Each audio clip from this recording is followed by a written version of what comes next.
Welcome back to the White Lies Whodunit series. I'm Nicole Engelbrecht, and this is episode 3.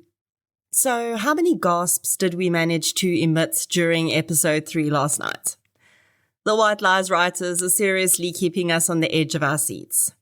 I think the first 2 episodes sketched a good outline for the investigation, and episode 3 started to fill in some of the detail. And it's not pretty. So, how does this detail affect the case? Let's see. We got a bit more information about our victims in this episode. Andrew Mackenzie, according to Edie, was only sometimes kind, and he apparently had a temper. So it's very possible that Andrew made someone angry. Perhaps angry enough to kill him. We also learned a new possibility about our other victim, Olivia Mackenzie. It seems that it's possible Olivia may have been having an affair, and love triangles are often a very strong motive for murder. But who could her spurned lover be? We also learned some new information about our current suspects. Daniel, of course, has some serious secrets. A drug habit, and some pretty significant drug debt from the looks of it. Enough for him to be abducted, held, and almost killed. And his sister reckons he inherited his father's bad temper. Really, I don't think Edie's question about whether Daniel could have killed his parents in a rage is totally out of left field. There's a real-life case, which is not all that different from this one, and ended up with the son being the murderer. Henry van Breda was also from a very well-off family. He also developed a drug habit, which had led to him being kicked out of university. His dad threatening to cut off his supply of money after he discovered his drug habits led Henry to killing his parents and older brother and almost killing his younger sister. So, this exact path has most definitely led to a fatal conclusion before.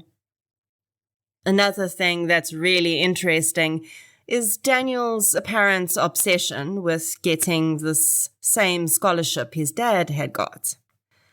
He clearly wants to emulate his dad, and sometimes when it feels like you're just never good enough, that can be crazy making.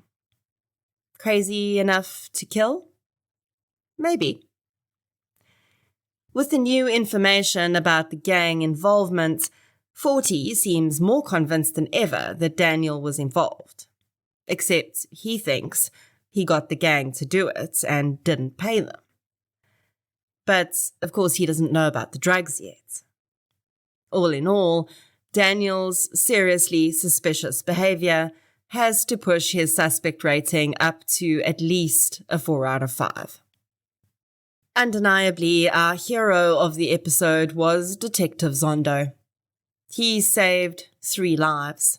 4, if you count the secret baby in Edie's tummy.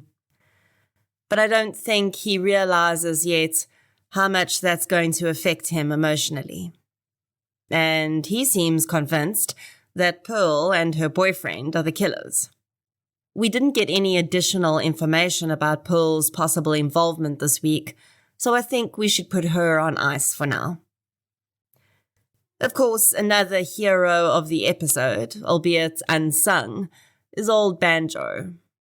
The man struck me as one who didn't suffer fools gladly, and always stood up for what was right.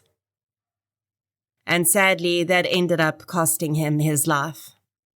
He did save Daniel's, though, and he saved Edie's before, so he really has exited stage left with a strong legacy. Young Jamie seems to have some sort of substance issue herself. What exactly was it that she was popping in this episode? Prescribed for her? Or has she been self-medicating like her brother? Time will tell, I guess. She was very much in the background of this episode, and I don't think her own possible drug use is enough to re-rate her as a suspect. But it's definitely something we need to pencil in. And finally, we have young Robert, who, in my opinion, has shot forward in episode 3 as seriously suspicious. Now, I'm not one for generalizations when it comes to crime, but very often when young males are involved in violent crimes, they're described as loners and not having many friends, and really just not being terribly socially involved.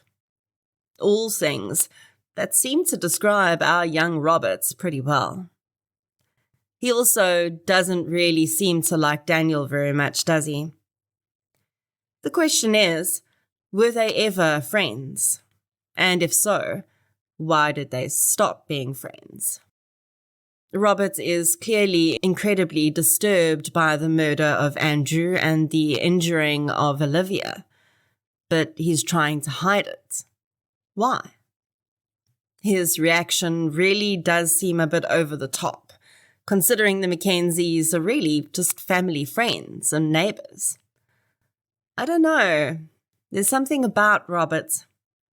But being odd doesn't make you a killer, right? I do think that Robert needs to at least be on our radar, though. At least until his actions and behavior are explained.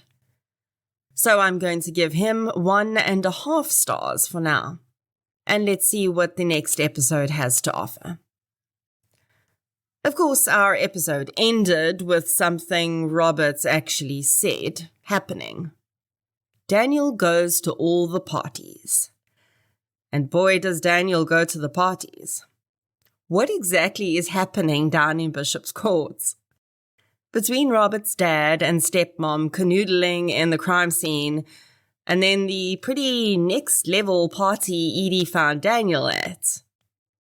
It's those darn white lies, isn't it? They just keep coming back to haunt us. And although Jamie seems to think all she wants is the truth, I don't know if she can handle the truth. And maybe neither can we. To find out, be in front of your television, tuned in to Mnet 101 next Thursday at 8 p.m. And let me know down in the comments who you think the killer is. I'll be back next week.